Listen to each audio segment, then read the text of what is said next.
A man doesn't leave his job just because he drove away from it. So you put your car in park, the engine goes quiet, but something in you is still running the meeting, still chewing on the guy who talked over you. The man who leaves work is not always ready to walk into his family. And you tell yourself the problem is you, that you just never learned how to shut it off. You're not missing a switch. You're missing a door nobody ever taught you to build. So in the next 8 minutes, I'm going to give you one habit, 20 minutes long, between the car and the front door that decides which man your family gets tonight. You know this scene, even if the details are different. You pull into the driveway, you cut the engine, you sit there 1 extra minute because something in you is not ready yet. Then you walk through the door and you're home. But you're not all the way there. The problem isn't that you're tired. The problem is that the people you love most get you after the day has already spent you. Maybe it's your kids asking your wife why you seem mad when you're not mad at anyone. You're carrying a day that has nothing to do with them, and they're reading it right off your face. There are 2 men living in you every day, and nobody ever built a door between them. There's one who provides, locked in, guards up, solving problems, getting it done. That one pays the mortgage. And then there's the husband and father, open, slower, present, soft enough to be reached. The problem is that there's no door between them. So the pressure from one starts carrying into the other. You go straight from one to the other in the time it takes to walk from the car to the couch. And your body just can't adapt that fast. You were right to give the job everything you had. You were right to want to provide. You were right to come home tired from doing right by your family. You just never built the door between that man and this one.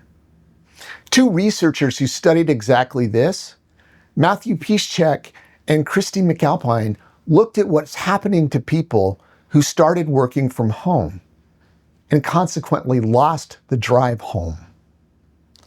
Turns out that drive itself was the door. It gave a man a stretch of time that belonged to neither the job nor the family. That's what let him shift from one to the other. Take that stretch away, and the whole day rides straight into dinner with him. Their fix was almost too simple. Build your own door. A walk, time to mark the end of the workday. And there's a reason it has to be movement, not just sitting in the driveway a little while longer. Emily and Amelia Nagoski, who wrote the book on burnout, found that your body doesn't stand down just because the thread is gone. It stands down when you move it. 20 minutes is what they found gets the job done.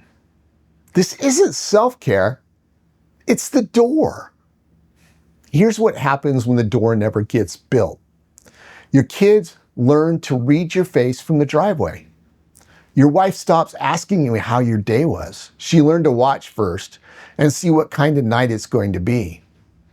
You might think you're being quiet, but she may feel like she's living with someone who's checked out.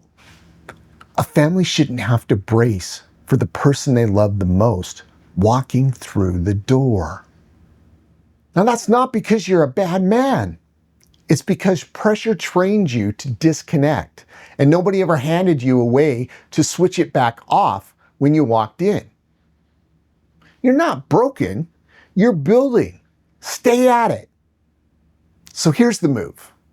Before you walk into the house, you walk the day off first.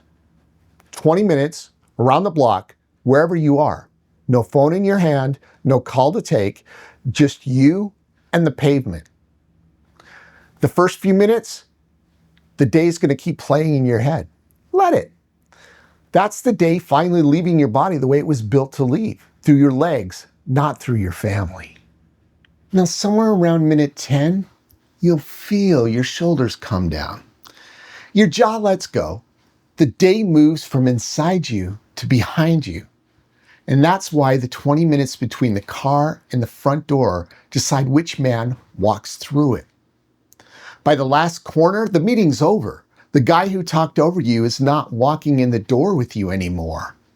It's just you. Then there's the last 30 seconds right before you walk in. Pick one thing about tonight that you don't want to miss. Story time, dinner, 10 minutes on the floor with your kids. One thing. Find your wife first and give her something true. Not long day. Try this instead. I walked it off. I'm here now. It's going to feel awkward the first time, so say it anyway. Here's what happens the first time you try this. You'll feel like you don't have 20 minutes. You'll feel a little foolish walking around the block on purpose. And that first walk might not feel like it changed much at all. That first walk is the first deposit into an account you've been drawing down for years. One deposit doesn't fill it back up, but good men keep making them, and that account turns around. If 20 minutes is too much to do tonight, do 10. Do one lap around the yard. Put something between the car and the front door. And here's how you make it stick. The moment you put the car in park, that's your cue. Keys in your pocket, feet on the pavement before they ever hit the couch. You don't have to become a different man. You just have to give yourself the 20 minutes it takes to arrive as the one you already are underneath the day. Do this enough nights, and your kids stop reading your face from the driveway. Your wife stops bracing before you open the door. She just gets you. Real quick before you go, if any of this hits you, do me a favor. Hit the like button. It tells YouTube to put this in front of another man sitting quietly in his car. Subscribe so the next one finds you on the night you need it. And drop one word in the comments, the version of you your family's been getting lately. I read every one.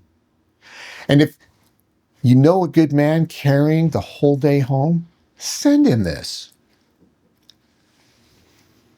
Good men don't carry the day through the front door. They walk it off first.